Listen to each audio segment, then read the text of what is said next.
In a quiet neighborhood just outside Denver, Colorado, stood a narrow brick house with blue shutters and an overgrown garden that hadn't been trimmed in years. The mailbox still read the Whitakers, though for the last 18 years only one person had lived there, Helen. Helen Whitaker was 67.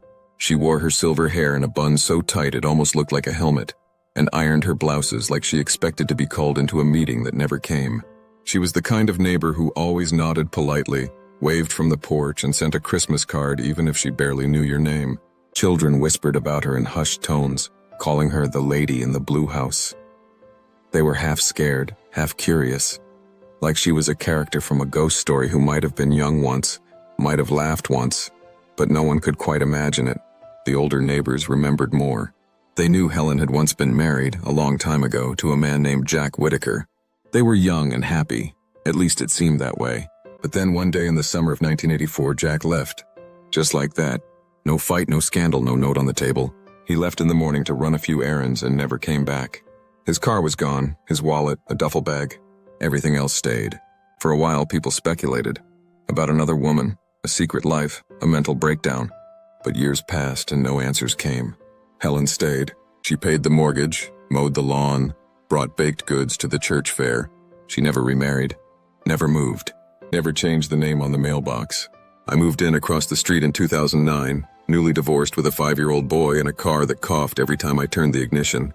Helen brought us cookies the day we moved in, oatmeal raisin in a tin that looked older than me, and said, "Welcome to the neighborhood," before turning and walking away.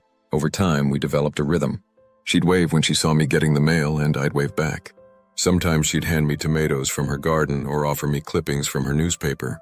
When I broke my wrist that winter, she helped pick my son up from school 3 days in a row.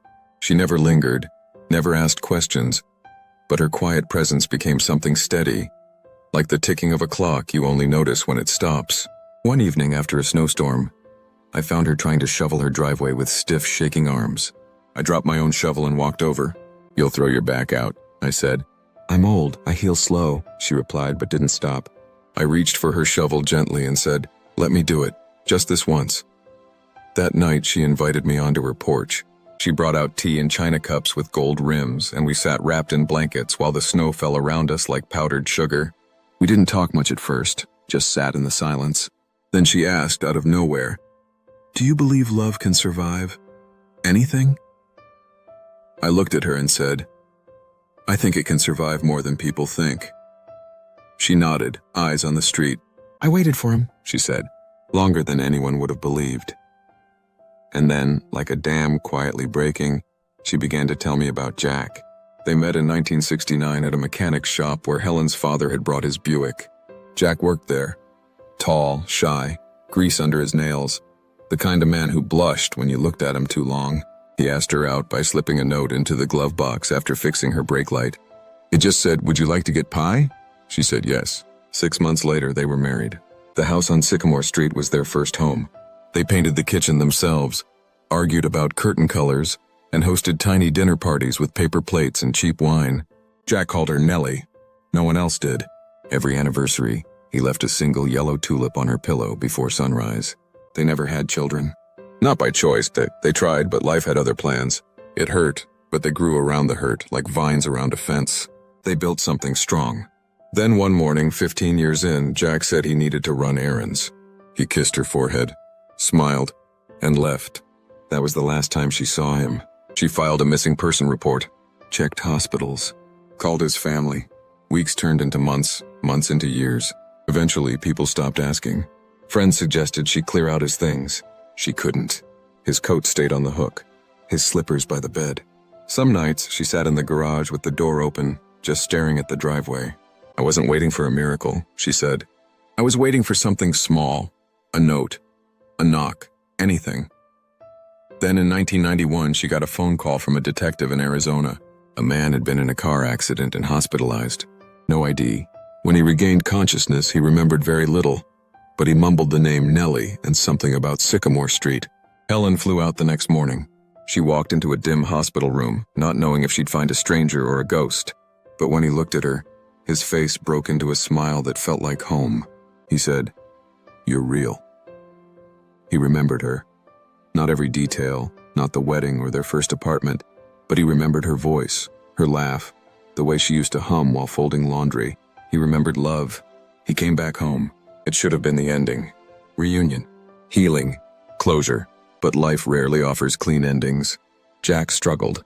His memory was patchy. He'd stare at photos like they were puzzles he couldn't solve. Sometimes he got lost walking to the store. He didn't like crowds. He jumped at loud noises. At night, he'd sometimes wake up screaming, not recognizing the room. Helen did everything. She learned how to cook differently because he no longer liked certain textures. She read to him, helped him dress. But slowly, the gap between them widened. He began to look at me like I was a story someone told him once, she said, eyes glassy. And he didn't remember how it ended.